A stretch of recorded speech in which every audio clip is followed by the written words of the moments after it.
Situated in present-day Jordan and hidden amidst nearly impenetrable mountains to the east of the valley connecting the Gulf of Aqaba and the Dead Sea, stands the ancient city of Petra. Petra is a treasure from antiquity, hidden behind a barrier of rugged mountains, boasting incomparable scenes that make it one of the most majestic and imposing ancient sites still standing. The rock-carved rose-red city of Petra is full of mysterious charm.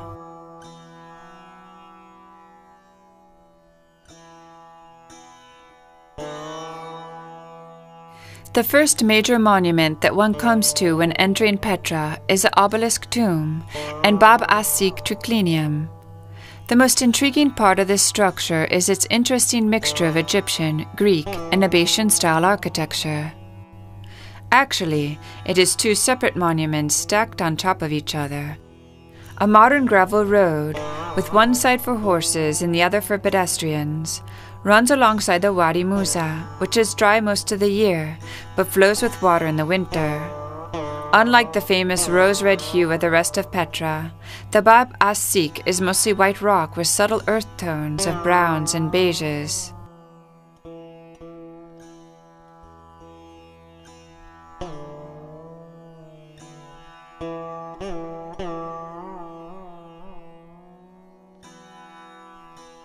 The Sik, which means the shaft, is a dark, narrow gorge that was carved not by human hands, but by tectonic forces during a long-ago earthquake. Ranging from 50 meters wide to only about 5, the Sik follows a meandering 1.25-kilometer path, bounded by walls about 100 meters tall. The entrance to the Sik was originally marked by an ornamental arch. It collapsed in 1896, but its decorated abutments have survived. The Sik is not technically a gorge, as it was formed not by erosion, but tectonic forces, which caused the rock to split dramatically in half. It was only then that the waters of the Wadi Musa flowed in, and the winds blew through the newly formed gap, gradually rounding the sharp edges into smooth curves. Petra is without doubt Jordan's most valuable treasure and greatest tourist attraction. It is a vast, unique city, carved into the sheer rock face by the Nabataeans, an industrious Arab people who settled here more than 2,000 years ago, turning it into an important junction for the silk, spice, and other trade routes that link China, India, and southern Arabia with Egypt, Syria, Greece, and Rome.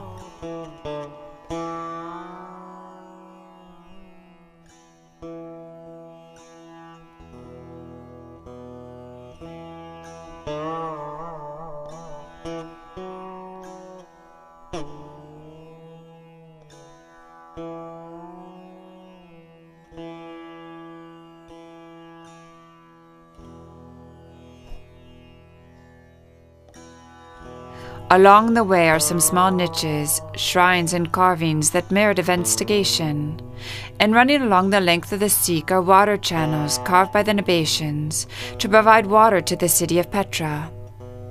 Anticipation builds as the walk continues, and the end of the Sik is a dramatic moment, planned that way by the Nabataeans to impress their visitors. Here, protected from invasion by nature's unyielding ramparts, a culture grew from a small group of hunter-gatherers into a sophisticated city of about 20,000 inhabitants. Over the years, they learned to harvest water from the site's natural springs, the winter snowfall, and summer showers. They built aqueducts through the mountain in order to carry more water from distant springs.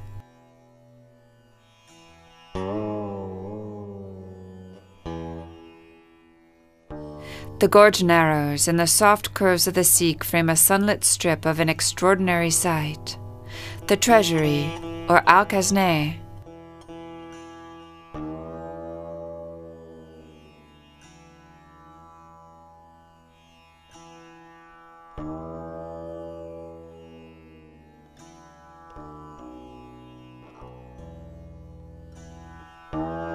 It is an awe-inspiring experience.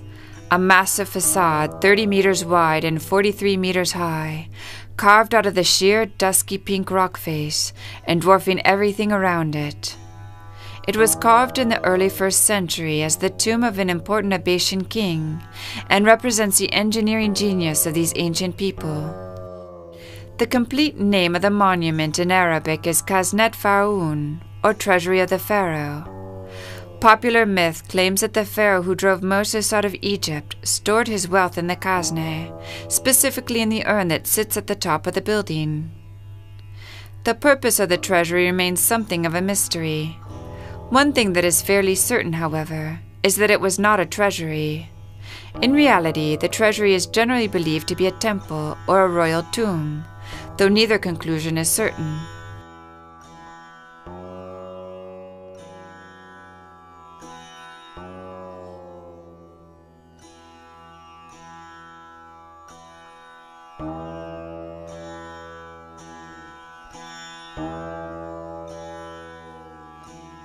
Petra's magnificent temples and tombs are like no other religious buildings in the world, and the surrounding rugged landscape dotted with historical sites is a hiker's paradise. Petra has been a city of great religious significance since ancient times. First, it has a number of connections with the Old Testament. The nearby Ain Musa, Spring of Moses, is believed to be where the prophet Moses struck a rock with his staff to extract water. And Aaron is said to have died in the Petra area and been buried atop Jabal Harun, Mount Aaron. Later, the Nabataeans built a city packed with tombs, temples, sanctuaries, and altars to their gods. Finally, in its final years, Petra was the home of at least one Byzantine church. This dramatic history and Petra's fascinating sites awe modern visitors, up to 3,000 of whom visit the site every day. One thing that is certain is that the Treasury Monument was built to impress. It is located in such a way that it grabs the attention of every visitor that enters the city and excites everyone who glimpses it for the first time.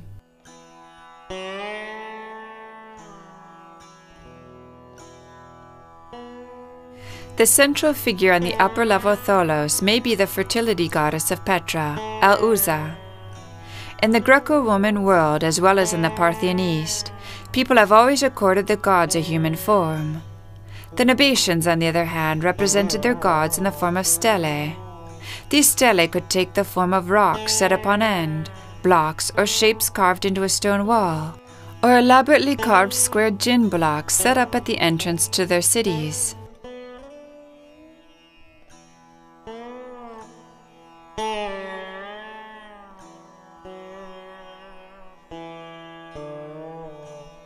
The water and the protection guaranteed by the Petra Mountains attracted passing caravans in need of a place to rest and restock.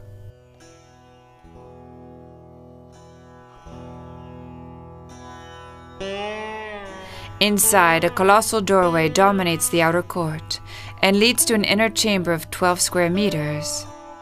At the back of the chamber is a sanctuary with an ablution basin, suggesting that the treasury was a temple or some other kind of holy place.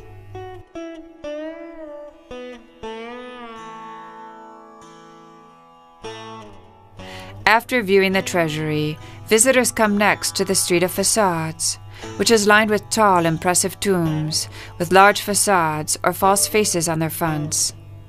The Nabataeans were influenced by the Assyrians, as can be seen in the several tomb facades that still display crow-step battlements near the top of the facade.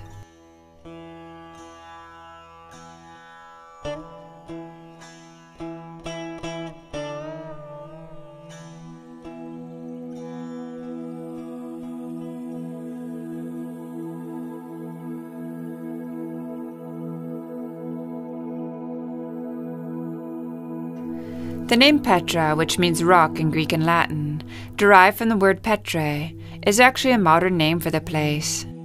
This is because the city was carved from the friable sandstone cliffs of the area.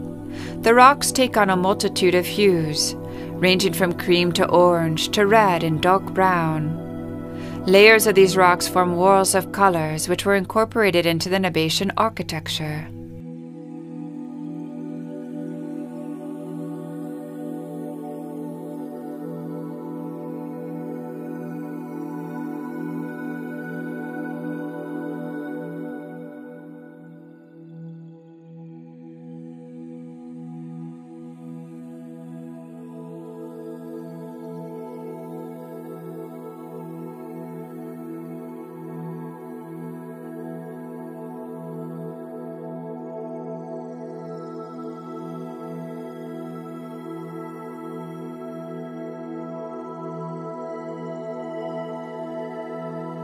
Today, some of the intricate facades sculpted into the sandstone cliffs of the area can still be seen, along with other remarkably preserved structures and monuments left behind by this fascinating civilization.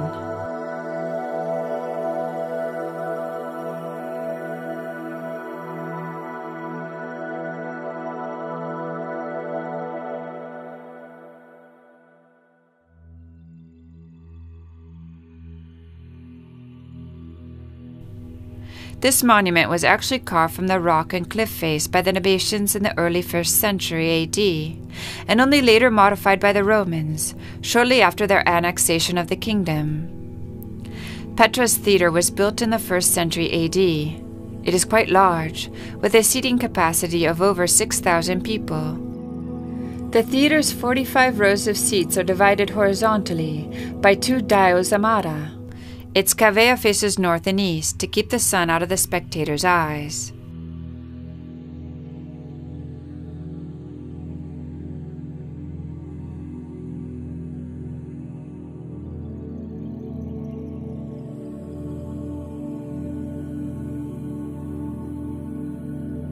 Above the cavea are numerous tomb fronts that were destroyed to make way for the theatre's upper tiers of seating, indicating how keen the people of Petra were to have a theatre.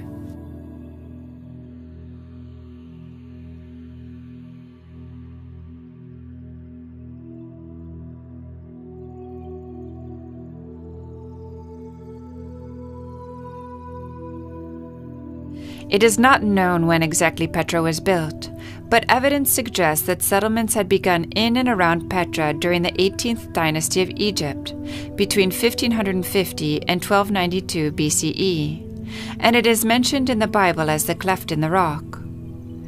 The city began to prosper as the capital of the Nabataean Empire from the 1st century BC, and grew rich through trade in frankincense and myrrh, along with spices from Yemen. During this period, it assumed the aspect of a Hellenistic city. In 106 CE, when Cornelius Palma was governor of Syria, that part of Arabia under the rule of Petra was absorbed into the Roman Empire as part of Arabia Petrae, of which Petra became the capital. The native dynasty came to an end, but the city continued to flourish. A century later, in the time of Alexander Severus, when the city was at the height of its splendor, the issue of coinage came to an end. There was no more building of sumptuous tombs, owing apparently to some sudden catastrophe, such as an invasion by a Neo-Persian power under the Sassanid Empire. Meanwhile, as Palmyra grew in importance and attracted the Arabian trade away from Petra, the latter declined. It seems, however, to have lingered as a religious center. A large earthquake in 363 AD destroyed much of the city. Many buildings were never rebuilt after this, although not long after the event Petra was designated the seat of a Byzantine bishopric. However, the earthquake combined with changes in trade routes eventually led to the decline of the city, which was ultimately abandoned.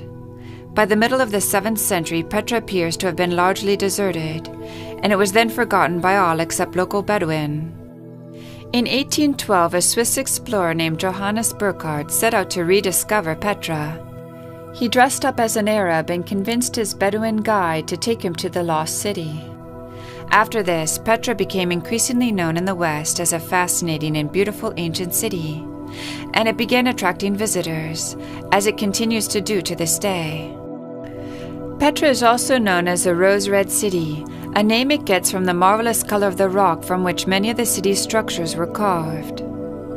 In addition to the magnificent remains of the Nabataean city, humans have settled and used the land around Petra for over 10,000 years, making it a place where great natural, cultural, archaeological, and geological features merge.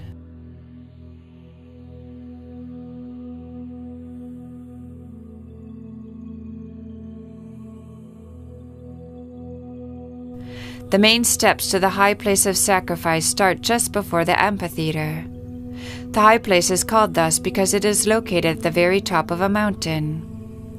The only way to reach the high place is on foot, and visitors must climb some 800 steps to reach the top.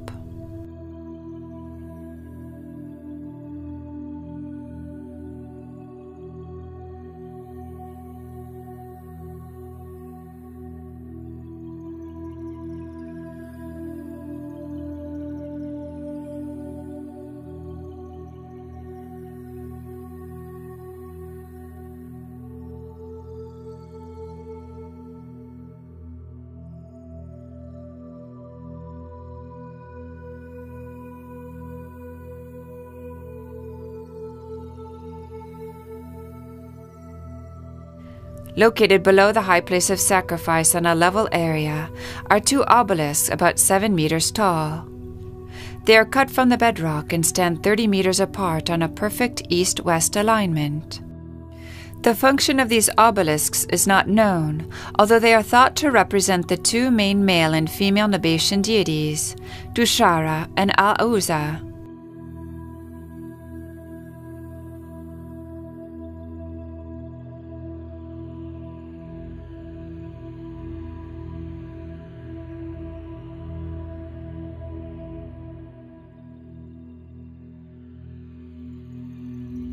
The Lion Fountain is located in close proximity to the Garden Temple, indicating that it was also part of the Nabataean water system in this area.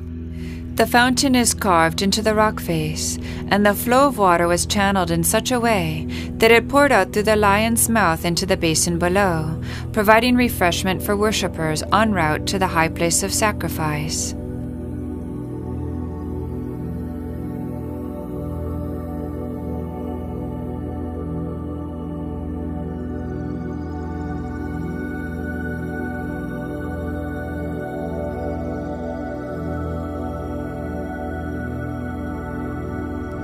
Located in Wadi Faraz, adjacent to the Roman soldier tomb, the Garden Temple's function is as yet uncertain. Very likely it did not function as a tomb, since there are no burial niches or triclinium.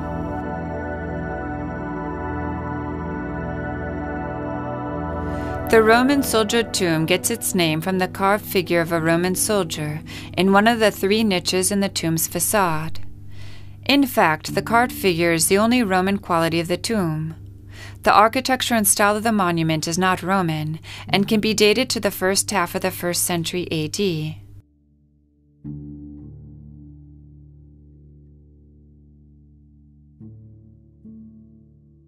This microcosm of human history takes the visitor on a trip through time, as far back as 10,000 years. Visitors will be dazzled not only by the historical grandeur, but also by the natural beauty created by the effects of the sun, wind, and weather on the site's colorful stone. What is even more incredible is that excavations continue in the area, and it is believed that most of Petra still lies beneath the sand.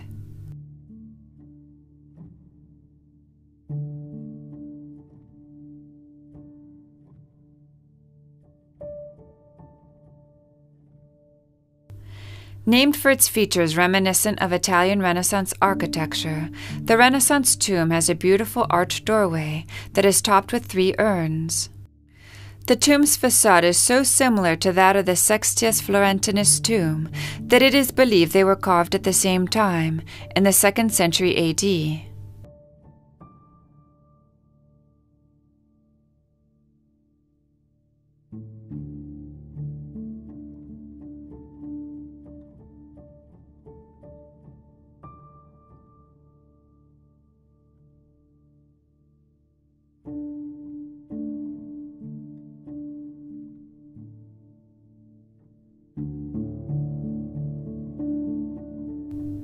The colonnaded street runs through the center of Petra, with many unexcavated sites on either side. This Roman paved road was the main street running through an important commercial section of the city, and today the remains of these buildings can be seen on either side of the street. The visible stretch of the colonnaded street extends from the Niphium to the Temenos Gate. This area was once filled with markets and shops. Evidence suggests that this was a popular area well into the 6th century.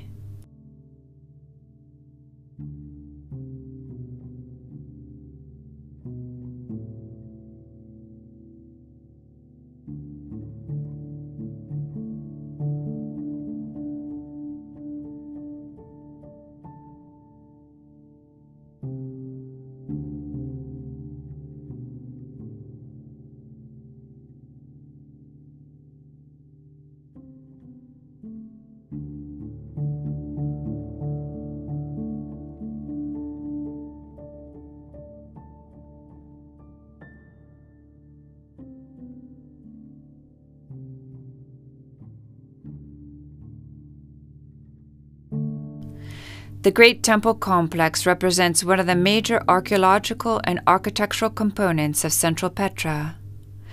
Estimated to cover an area of 7,000 square meters, the Great Temple is 28 meters wide and 40 meters long.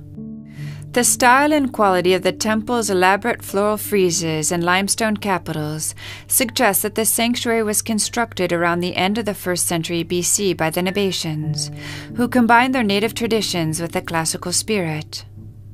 The Great Temple was in use until some point in the late Byzantine period. As its name indicates, the structure is generally assumed to be a temple. If so, it was probably dedicated to the principal deity of Petra, Dushara. Often associated with Zeus, Dushara, like the other Nabataean deities, was not represented graphically, but only symbolically.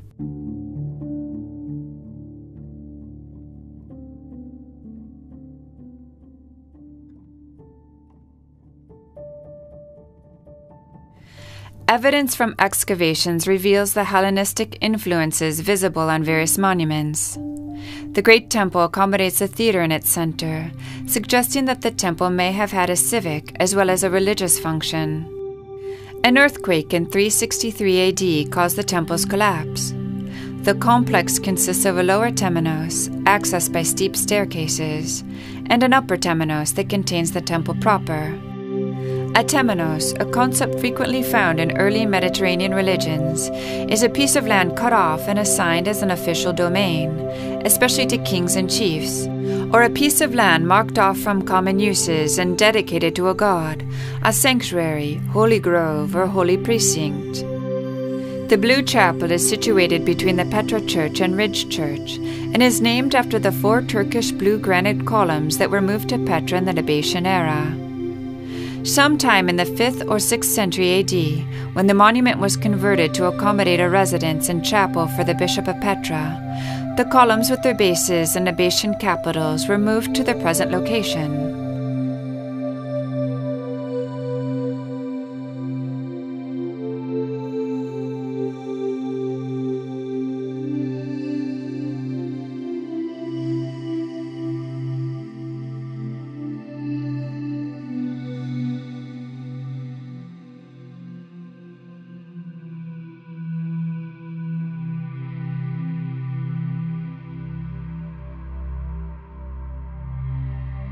The Petra Church is a Byzantine church located a few hundred meters off the colonnaded street near the Temple of the Winged Lions.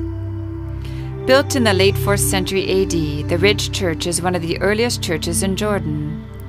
It was built on the north side of the city center, with a 360-degree view of the central city. The Petra Church is currently being excavated and preserved. A protective tent covers the roofless walls. It is a 3-aisled basilica, about 26 meters by 15 meters, with 3 apses on the east end and 3 west portals. The materials used to construct the church, including the capitals, door jambs, and reliefs, must have come from the ruined monuments of the Nabataean and Roman periods. Each of the side aisles of Petra Church is paved with 70 square meters of remarkably preserved mosaics, whose subjects include a variety of animals, local, exotic, and mythological, and personifications of seasons, oceans, earth, and wisdom. Also surviving are significant remains of the nave's pavement, with marble and stone geometric designs.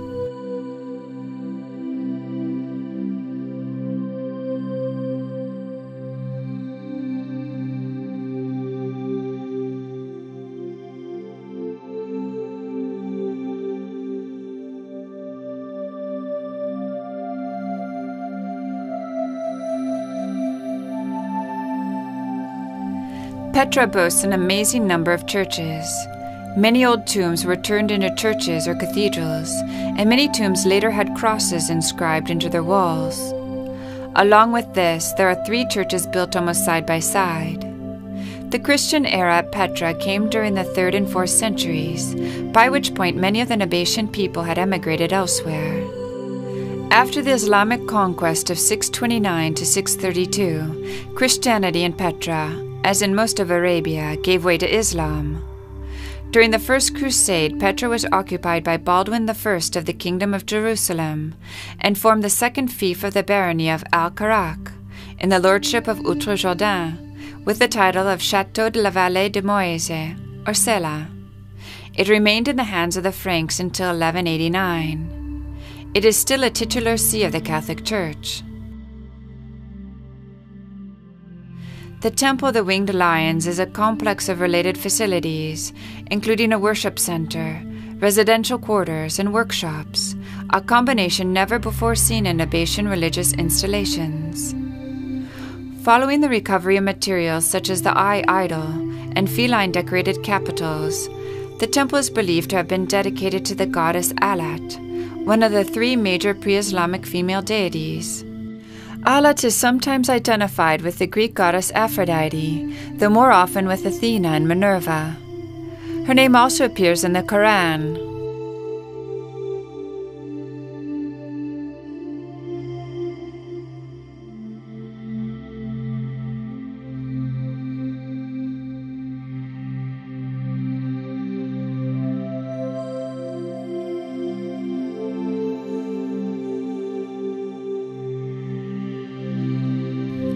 Marking the end of the colonnaded street, the Temenos Gate was probably constructed during the reign of the Emperor Trajan in the 2nd century AD as a ceremonial entrance to the sacred precinct of Qasr al-Bint Temple. This triple-arched gate with large wooden doors also served to separate the sacred precinct from the busy colonnaded street and its shops. The Temenos Gate is an example of the blending of different cultures. Standard Greco-Roman design is evident, as is the geometric motifs of Nabataean architecture. Qasr al-Bint, the main Nabataean temple of ancient Petra, is the only stone-built structure to have survived the area's frequent earthquakes, almost intact. Qasr al-Bint was built upon a raised podium, with monumental walls that were covered with marble and painted stucco. The masonry, craftsmanship, and ergonomics of its construction indicate that Qasr al-Bint was a very costly project.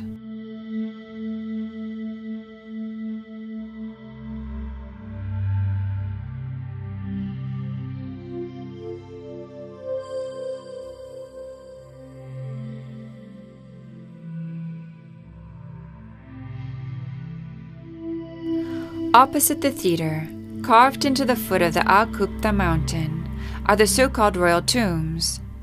The royal tombs are 5 tombs known as royal because they are generally thought to be the burial place of Nabataean kings and dignitaries.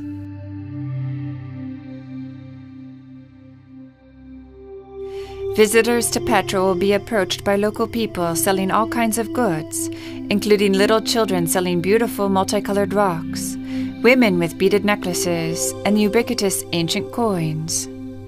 The coins are relics of dubious authenticity from Petra's past as a mint, where coins were produced.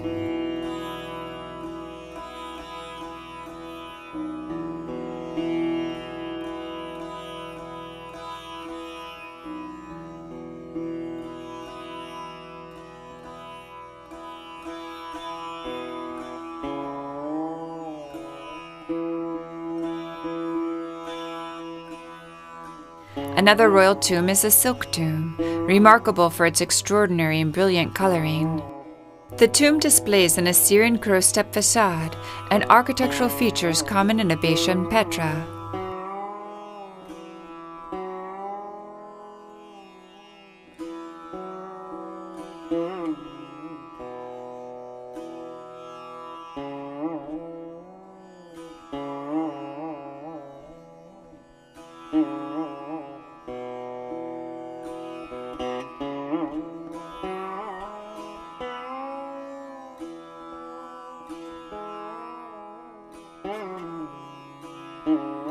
Scholars have suggested that wealthy Nabataeans were mostly buried in 5 Nabataean burial cities, including 3 cities in the Sinai Negev, 1 in the Inner Kingdom, Petra, and 1 in Saudi Arabia. The Nabataean dead were thus transported to these cities for proper burial. Like other ancient civilizations in the Middle East, such as the Persian and Hebrew, The Nabataeans were thought to have exposed their dead in high places, so that their bodies could be picked clean by vultures. Only then would they be buried. The next large monument is the so-called Corinthian tomb, one of the most sadly eroded facades in Petra. Its name comes from Léon de Laborde on his visit in 1828, who deemed its columns and capitals to be of the Corinthian order.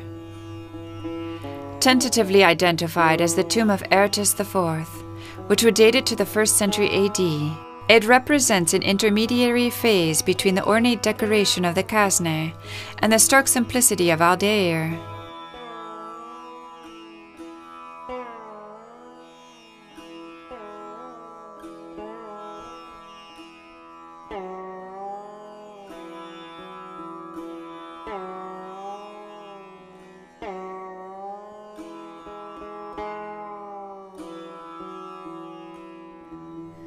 Resembling a Roman palace, the palace tomb has one of the largest facades in Petra, measuring 49 meters wide.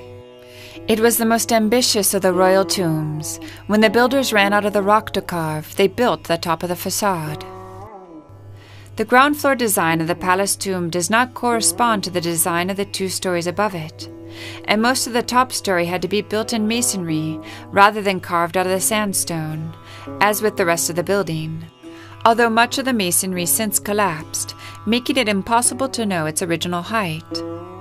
Hellenistic and Roman architectural features suggest that the palace tomb may have been the tomb of Petra's last king, Jabal II, before the Nabataeans accepted Roman domination in 106 AD.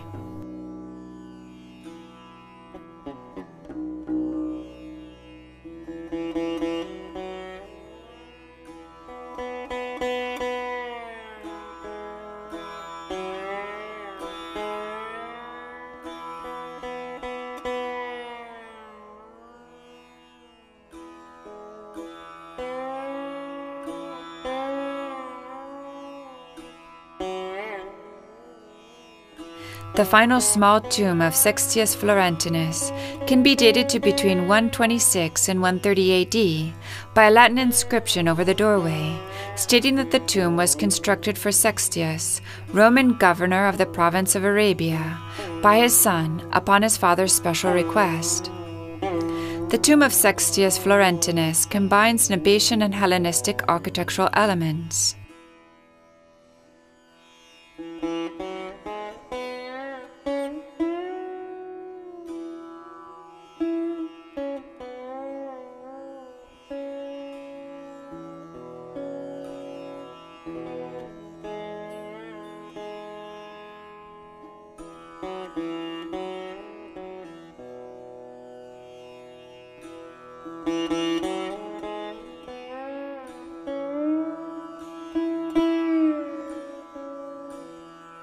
The inhabitants of Petra supported themselves by agriculture and raising livestock.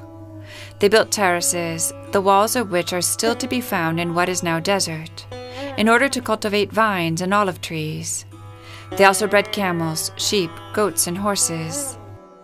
Climate and conditions, including rainfall, did not differ significantly from today, but the Nabataeans were extremely skilled in water management, storing this precious resource in great rock-cut cisterns, or channeling the plentiful natural supply from its source, Uyan Mosa, Moses Springs, some kilometers away to the heart of the city.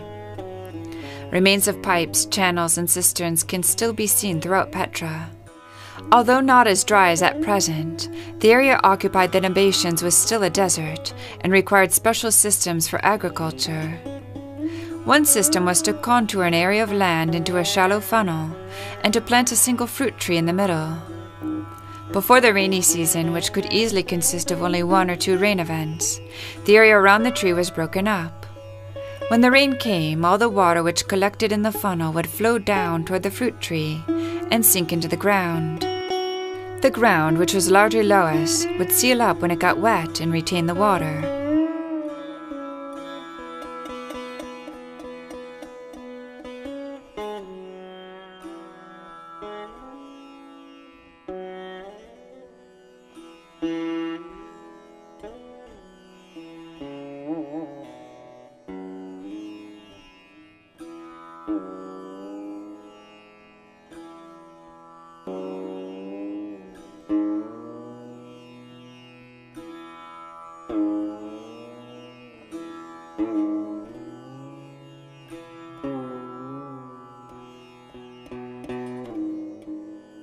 At the top of another of the mountains surrounding Petra stands one of the most prodigious of all the facades, Al-Deir, the monastery. Its name, like that of the treasury, is a misnomer, relating to its Christian use in the 4th or 5th centuries, when crosses were incised on the back wall of an alcove in the interior, and on some of the rondels of the Doric frieze. The design is clearly modeled on the treasury, with its 2 levels and the circular tholos between a broken pediment. But it is much larger and less elaborately decorated, and its niches contain no statues. In place of the treasury's floral and foliate motifs, the monastery has a simple Doric frieze and plain Nabataean capitals. Al-Deir was carved from the mountainside in the mid-1st century AD, and was an extremely important site of pilgrimage. In fact, it is believed, from an inscription nearby, that this monument was a triclinium, possibly used for banquets, in honor of the deified king Obadas I. The monument was also reused during the Byzantine period in the 5th century AD as a church, hence the name monastery.